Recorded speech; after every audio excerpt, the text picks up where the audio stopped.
ये वर्णन करते हैं कि एकादशी व्रत को हरितोष व्रत कहते हैं। भगवान की प्रसन्नता के लिए, हरिजू की प्रसन्नता के लिए एकादशी व्रत रहा जाता है। प्रायः समस्त वैष्णव जन रहते हैं। जो रसिक जन प्रियाजू के चरणों के अनन्य हैं, उनका एक ही व्रत है, श्यामा श्याम की 8 पहर उपासना करते हुए अपनी मन वृत्ति को श्यामा श्याम में समर्पित करना। यहाँ ज्ञान ध्यान व्रत कर्म जीते सब काहू में नहीं मोहि प्रतीति, रसिक अनन्य निशान बजायो एक श्याम श्यामा पद प्रीति। पर जो एकादशी व्रत रहते हैं परम धन्य है, वो हरितोष व्रत है। अब एकादशी व्रत का नियम क्या है और कैसे एकादशी व्रत का फल मिलता है, कई बार चर्चा हुई। बहुत सुंदर तस्मात् शास्त्रम प्रमाणम थे, शास्त्र प्रमाण के अनुसार श्री सनातन मुनि बोल रहे हैं, अथ ते नियमान वच्मि व्रते ह्रस्मिन् दिनत्रये कास्यम मानुषम मसूरान्नम चणकान को द्रवास्तथा शाकम मधुपरान्नम च पुनर्भोजन मैथुने दशम्याम 10 वस्तूनि वर्जयेत वैष्णवः सदा। जिसे एकादशी रहनी हो और एकादशी का फल प्राप्त करना हो, उसको ये नियम पालन करना चाहिए। अथ ते नियमान वच्मि व्रते ह्रस्मिन् दिनत्रये, उसको 3 दिन, एक तो दशमी और एक द्वादशी और फिर बीच में एकादशी, उसको 3 दिन संयम में रहना होता है, तब बीच की एकादशी का उसे फल प्राप्त होता है। जिसे एकादशी व्रत रहना हो, उसका नियम है कि दशमी के दिन कांसे के पात्र का त्याग करे। वैष्णव सिद्धांत है कि कभी जिसमें मांस बना उस रसोई का भोजन न ग्रहण करे। मसूर की दाल, चना की दाल, कोदों और कोई भी शाक, शहद, दूसरों का अन्न, दोबारा भोजन और मैथुन, ये दशमी के दिन त्याग दे। एक बार दशमी के दिन भोजन करे 24 घंटे में, क्योंकि एकादशी लेना है।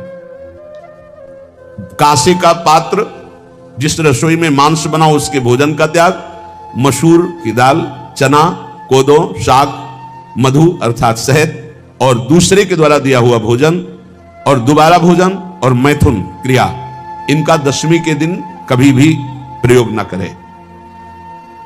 इन 10 वस्तुओं से वैष्णव दूर रहे दशमी के दिन।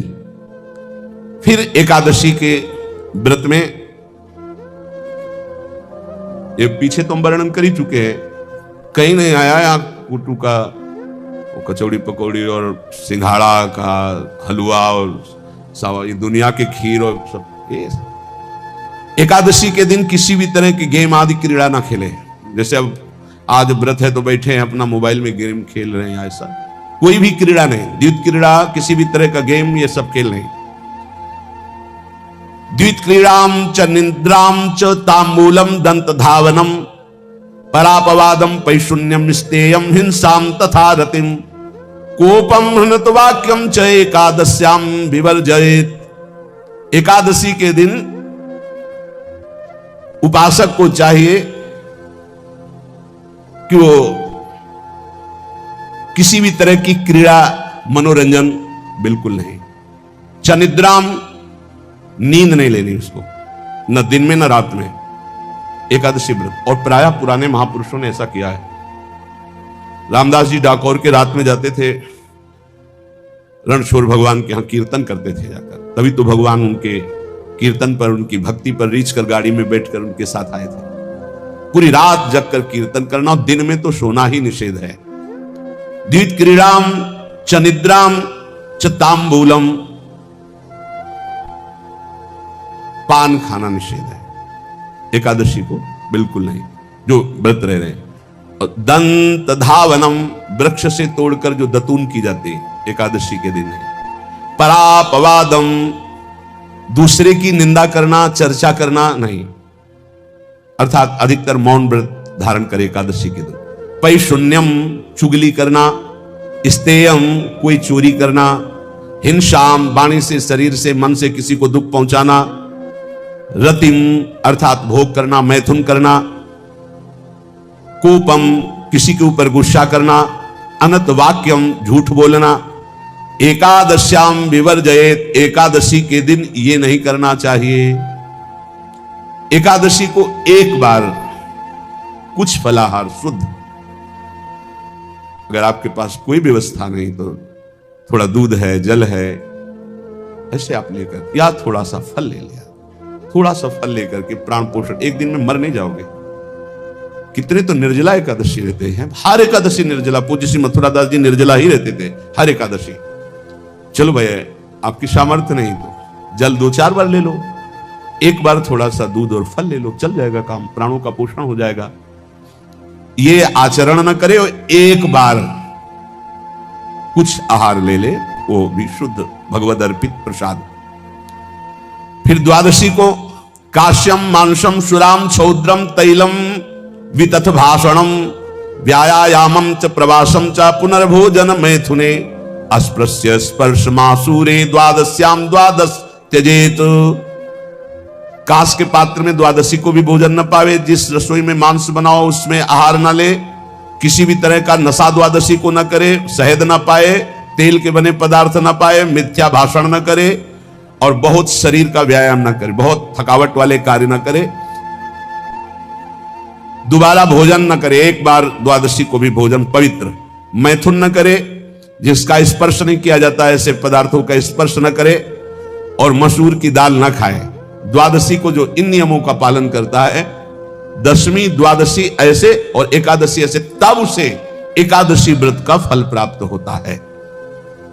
जो इस पद्धति से कर, ये जो मनमानी है सब नहीं, हर पदार्थ मिल जाएगा आपको फलाहार में, हर पदार्थ। हमको बताया गया कि आपको जो चाहो सब पदार्थ फलाहार का। अरे भाई हरितोष व्रत है तो हरि प्रसन्नता के लिए एक दिन भूखे रहने बहुत आनंद आता है। पहले भगवत कृपा से ऐसी गंगा जल पी करके कुछ दिन, फिर कभी कभी निर्जला एकादशी का भी आनंद। बड़े संन्यास मार्ग में थे तो बड़े संयम से सब शास्त्रीय पद्धतियों का निर्वाह होता था।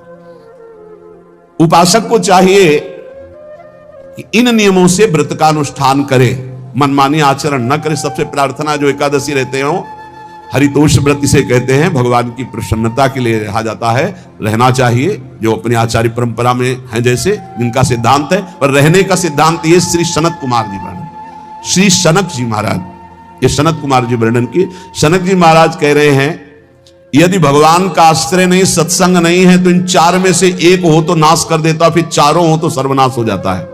यौवनम धन संपत्ति प्रभुत्व विवेकता एकैपमप्यनर्थाय किमु यत्र चतुष्टयम। यदि सत्संग नहीं है, यदि भगवद आश्रय नहीं है, खूब धन हो, जवान अवस्था हो, और बढ़िया पद मिला हो, प्रभुत्व चलता हो और अज्ञान हो, फिर क्या कहना है? बोले ये चारों जहां मौजूद होते हैं वहां सर्वनाश का खेल शुरू हो जाता है। अगर इनमें से एक हो तो सर्वनाश करने में पर्याप्त है, और अगर चारों हो तो फिर क्या कहना है? यौवनम जवान हो, धन संपत्ति खूब रुपया पैसा हो, प्रभुत्व कोई पद हो, कोई अधिकार हो बड़ा, फिर अविवेकता और अज्ञानी हो, तो बोले एक नाश कर देगा, फिर चारों तो नाश ही कर देंगे। अगर सत्संगी है तो ये चारों महान कार्य कर देंगे। क्या यौवनम जवान है, खूब दूसरों की सेवा, मेहनत पूर्वक धन संपत्ति कमाकर माता पिता की सेवा, परिवार की सेवा। ये माता पिता, हमारा वेद कहता है मातृ देवो भव, तैत्तिरीयोपनिषद, मातृ देवो भव, पितृ देवो भव, आचार्य देवो भव, अतिथि देवो भव, यान्य नवद्यानि कर्माणि तानि सेवितव्यानि नो इतराणि, यान्यस्माकः सुचरितानि तानि तोयोपास्यानि नो इतराणि, ये के चास्माच्छेयाः सो ब्राह्मणाः तेषां त्वया स्नेन प्रश्वसितव्यं, श्रद्धया देयं अश्रद्धया देयं, श्रिया देयं ह्रिया देयं भिया देयं संविदा देयं। वेद कहता है मातृदेवो भव, माता साक्षात हमारी भगवान है। देव हरि को कहते हैं, केशव देव जैसे कहा, हरि को कहते हैं गोविंद देव। मातृ देव, माता भगवान है। हे धिक्कार है उन पुत्रों को जो अपने माता के द्वारा पोषित किए हुए शरीर से हाथ उठाते हैं अपने माता पिता के ऊपर। नरक में तुम्हारी जो दुर्दशा होगी भोगोगे। एक हमको दिखाया गया दृश्य कि अपनी माता की कोख में लात मारता है, थप्पड़ मारता है, पिता बैठा है उसको लात मारता है, थप्पड़ मारता है, बाल घसीट कर गेट तक माता को ले जाता है। अब इनकी जो दुर्दशा होगी ये बोल नहीं पाएंगे, बता नहीं पाएंगे। ऐसी जगह मारा जाता है कि बस तलक्षते रहो, कुछ कह नहीं सकते, घोर नरकों की प्राप्ति होती। वेद कहता, तैत्तिरीय उपनिषद, मात्र देवो भव, ध्यान से सुन लो, सत्संग है, ये माता साक्षात भगवान है। अगर तुमने मारा वाह भर करके इसके आंसू गिरे तो जितने आंसुओं की बूंद से भूमि के कण भीनेंगे उतने कल्प तक नरक भोगोगे, ध्यान रखना। तुम्हारा कभी यश, कभी कीर्ति, कभी श्री, कभी हिरी, ये कभी तुम्हारे उदय नहीं हो सकती। तुम्हारा सर्वनाश हो जाएगा अगर मां पे हाथ उठाया। पितृदेवो भव, पिता साक्षात भगवान है। देखो भगवान अवतरित हुए तो प्रात काल उठ के रघुनाथा, मातु पिता गुरु ना वही माथा। आचार्य देवो भव, माता साक्षात भगवान है, पिता साक्षात भगवान है, आचार्य गुरुदेव साक्षात भगवान है। जो अपनी माता को, अपने पिता को दुख देता है, अपने गुरुदेव की अवहेलना करता है, उसका कभी मंगल हो सकता है? वो कभी सुख प्राप्त कर सकता है? वेद कहता है जो निर्दोष कर्म करते हुए धन कमाकर, कैसा कर्म? निर्दोष कर्म करते हुए धन कमाता है और उस धन से अपने बूढ़े माता पिता और गुरुजनों की सेवा करता है, जीवन धन्य है।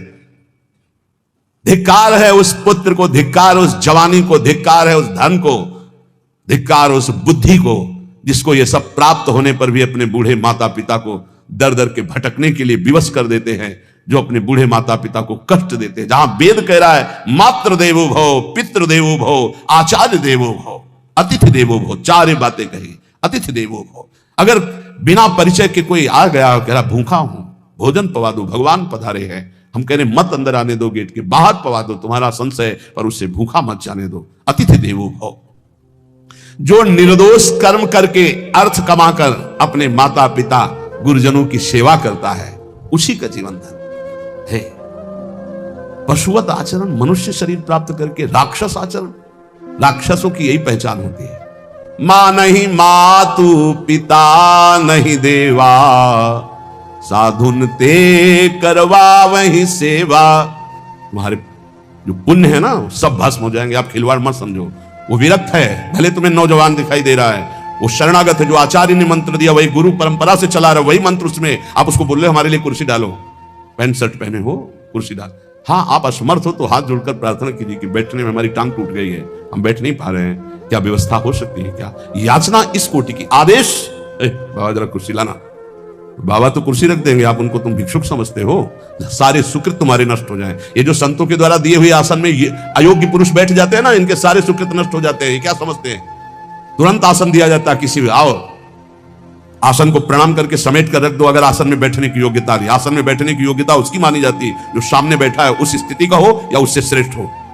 बहुत होश में ये बातें सत्संग में ही मिलती है और अन्यत्र नहीं मिलती। आसन बिछाने का मतलब तुम कोई महान नहीं हो गए हो, अपने में दैन्यता नहीं तो वैष्णव किस बात के? आसन ग्रहण वैसे ही बिछा हुआ है, उसके ऊपर आसन लगा हुआ है गुरुजनों के लिए, श्रेष्ठ जनों के लिए। आप आसन में बैठने के अधिकारी हैं। सत्कर्म के द्वारा कमाए हुए धन से मातृ देवो भव, पितृ, हम बार बार चिल्ला के कह रहे क्योंकि कलयुगी इन पुत्रों को अब समझ में नहीं आ रहा। जो बोओगे वही काटोगे।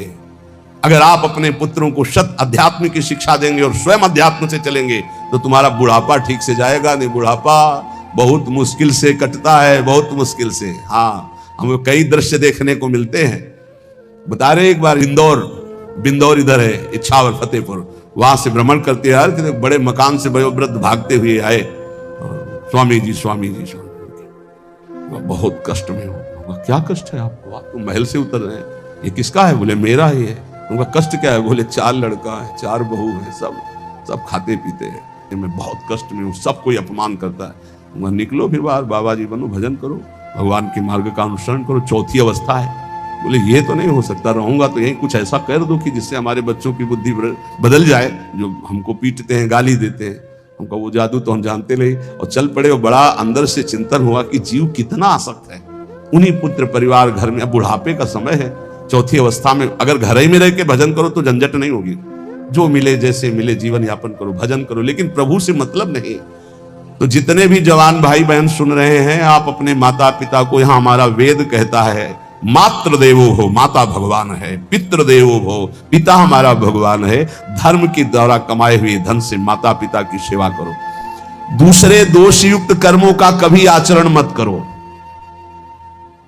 यन्नस्माकं सुचरितानि तानि तयो पापाश्यानि नो इतराणि। सुंदर आचरण करो जो महापुरुषों के द्वारा विधान किए गए हैं, पाप आचरण कभी मत करो। हमारे आचरणों में से एक भी ऐसा आचरण नहीं होना चाहिए जो दूसरे को दुखी करके धन संपत्ति लेने वाला हो। वेद कहता है पापाचरण किया और आपको गड्डी पकड़ा दी, आप निर्दोष को दंड दे दिए और दोषी को धन के कारण मुक्त कर दिए। अब आपके परिवार में जो तांडव मचेगा वो झेल नहीं पाओगे, चाहे कोई भी हो। बहुत ध्यान से सुनना, ये सत्संग है, ये शास्त्र है। जो अधर्म पूर्वक दूसरे के द्वारा दिए हुए धन से गलत निर्णय करता है, दोषी को मुक्त करता है और निर्दोष को दंड देता है, उसको दुखिया को न सताइए, दुखिया देगा रोए। जब दुखिया के मुखिया सुने तब तेरी गति क्या होए। मर्सिडीज गाड़ी में भून जाओगे भुट्टे की तरह अंदर, कोई सांस लेने की जगह नहीं मिलेगी। कैसे? आगे से गाड़ी में किसी कारण आग लग गई, चलती गाड़ी में। अब आजकल सब रिमोट का सिस्टम होता है, वो तार जल गए जिनसे गेट खोला जाता है। अब गेट लॉक, लोग हैं आसपास कोशिश कर रहे हैं, ना गेट खुल रहा है ना शीशा टूट रहा, भम मचा हुआ है। चीखते हुए अंदर एक एक परिवार का सदस्य भस्म हो रहा है। क्यों? किसी के परिवार को उजाड़ा तुमने, किसी के निर्दोष की तुमने दंड विधान किए हैं, पापाचरण किए, वो भोगना पड़ेगा। इसीलिए बार बार तुम्हें भयावह शब्दों से कहते हैं कोई तुम्हें दंड नहीं देगा, तुम्हारे कर्म हर समय तुम्हारी खोपड़ी में सवार हो, वही तुम्हें दंड देंगे। इसलिए हमारा वेद कहता है यन्यस्माकः सुचरितानि तानि तयो पापास्यानि नो इतराणि। जिसमें महापुरुष विधान किए हैं कि यह आचरण करो वो सुकृत है, और जिसे मना करते ऐसे पापाचरण मत करो, कभी दूसरे का अहित मत करो। जो कोई भी हमसे श्रेष्ठ गुरुजन है उनका आदर करो, उनको आसन दो, उनको विविध पदार्थों से सुख पहुंचाओ, विश्राम कर लेने के बाद वार्ता करो। श्रद्धा पूर्वक माता पिता गुरुजन अतिथि इनकी सेवा करना परम धर्म है।